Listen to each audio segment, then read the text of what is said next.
permet d'accompagner des familles dans un projet d'insertion professionnelle. Donc c'est un contrat entre France Travail, la structure d'accueil et le parent. La structure d'accueil s'engage à accueillir l'enfant sur des créneaux prédéfinis pour qu'il puisse être accueilli dans un environnement adapté avec des activités variées et que le parent puisse effectuer sereinement ses démarches d'insertion, stage, mission d'intérim, découverte métier, formation. France Travail accompagne de manière plus renforcée ces bénéficiaires-là. Et puis pour le parent, c'est lui aussi s'engager à effectuer ces démarches.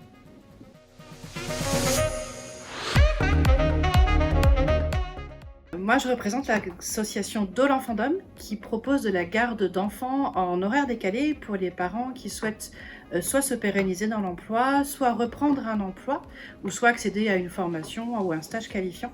Donc vraiment, nous, notre but, c'est d'offrir une solution adaptée à l'enfant pour qu'il reste chez lui et ne pas se lever à 4 heures du matin quand sa maman prend l'emploi, et que la maman ou le papa puisse sereinement aller au travail et être dans ce processus de réinsertion.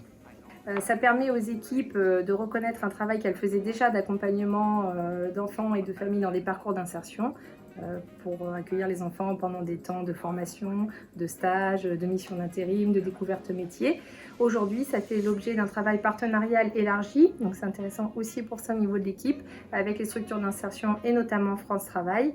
L'objet de bilan régulier et de contrat entre la famille, France Travail et notre structure. Du coup, effectivement, on intervient avant ou après le principal mode de garde, que ce soit la crèche, l'école, le centre de loisirs, etc.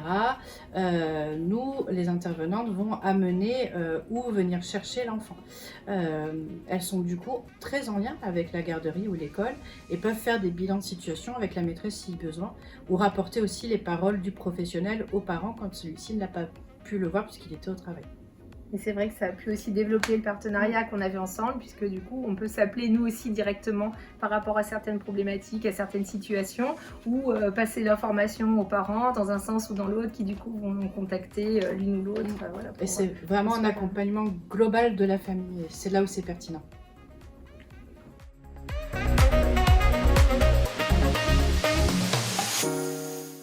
Pour notre AGE, ça passe par la labellisation AVIP, donc ça veut dire à vocation d'insertion professionnelle. C'est issu d'une charte qui a été signée en 2016 entre l'État, la Caisse nationale d'allocation familiale et anciennement Pôle emploi, donc aujourd'hui France Travail. C'est un triple engagement. Donc de la part de France Travail, c'est un accompagnement renforcé des bénéficiaires. Pour nous, structure d'accueil, c'est s'engager à accueillir des enfants sur des créneaux prédéfinis en fonction du projet professionnel des parents pour leur permettre de suivre leur démarche d'insertion, que ce soit des stages, des formations ou éventuellement des missions d'intérim. Et pour les parents, c'est s'engager à suivre sereinement les démarches engagées avec France Travail, puisque leur enfant sera accueilli sur une structure, dans un environnement adapté, avec des activités variées, sur des créneaux prédéfinis. Voilà. Cet accompagnement fait l'objet d'un bilan en cours d'accueil, à la fin de l'accueil, et pour notre structure, ça concerne 20% de notre agrément, c'est-à-dire 5 places, puisqu'on a créé pour 25 enfants.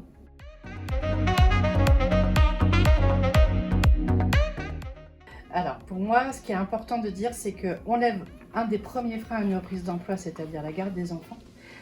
Et c'est aussi valoriser le travail des intervenantes en gardant en tête qu'elles sont vraiment professionnelles, formées pour l'accompagnement à la parentalité et que ces familles isolées ont besoin d'un accompagnement particulier qu'on est en mesure de leur apporter. C'est vrai. Et c'est aussi renforcer le rôle de chacun dans ses compétences, que ce soit les structures d'insertion dans leur accompagnement, les parents dans ce qu'ils peuvent aussi mettre en œuvre et mettre en place pour concilier leur vie personnelle et professionnelle, et puis les partenaires aussi d'accueil, les professionnels de la petite enfance, dans leur manière d'accompagner les familles et les enfants d'une manière générale. C'est le faire ensemble. Le faire ensemble. Mais par exemple, avec la crèche, on peut aussi ils nous orientent des enfants et des familles, on peut faire des points sur ces familles-là, etc. Le travail partenarial, c'est une dimension très importante de l'association.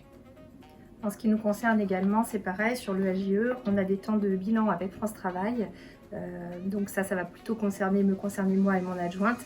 Mais les retours d'observation de l'équipe qui ont au quotidien la charge des enfants est très important dans les retours et justement les bilans qu'on peut faire aussi. Donc chacun a vraiment sa place et son rôle à jouer.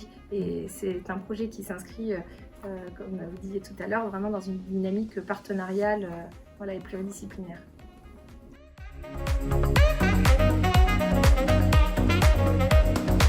Les filles, quand elles postulent, parce qu'on n'a que des filles qui postulent, quand elles postulent à cet emploi, elles savent que ce sont des horaires atypiques, donc elles l'acceptent à la base. Elles tiennent le coup justement parce qu'elles mettent du sens dans ce qu'elles font, que les valeurs sont importantes et qu'elles savent que si elles se lèvent très tôt le matin, c'est parce que le parent va travailler. Et ça tient là-dessus. Quand elles ne sont pas ces valeurs-là, quand elles ne sont pas partagées, généralement ça ne tient pas plus de 3 mois le contrat. Il faut vraiment qu'elles aient du sens dans ce qu'elles font. Donc pour l'équipe, c'est aussi la possibilité de donner du sens à son travail puisque c'est inscrit dans notre projet d'établissement, de bénéficier de formations. Il y en a une qui est prévue à la rentrée pendant nos journées pédagogiques sur l'accueil voilà, de ces familles.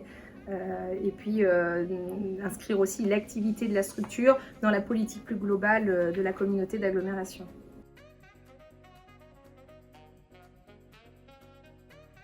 Pour le bien-être des enfants, évidemment que c'est une solution idéale puisqu'ils n'ont pas à se lever très tôt le matin quand le parent part au travail ou se coucher très tard le soir ou aller chez un parent ou un voisin de confiance. Il est vraiment dans son quotidien. Et évidemment que pour le parent, c'est gage de sérénité et pouvoir vraiment aller au travail vraiment sereinement. Alors, c'est aussi l'intérêt, c'est que les parents peuvent être sereins dans leur démarche, puisque ici, on accueille au quotidien des enfants, donc l'environnement est adapté, les activités sont variées, les créneaux sont prédéfinis, donc ça bénéficie évidemment aux parents dans ces démarches, mais ça bénéficie bien entendu aussi à l'enfant avec tout ce dont il pourra bénéficier de la part des accompagnants.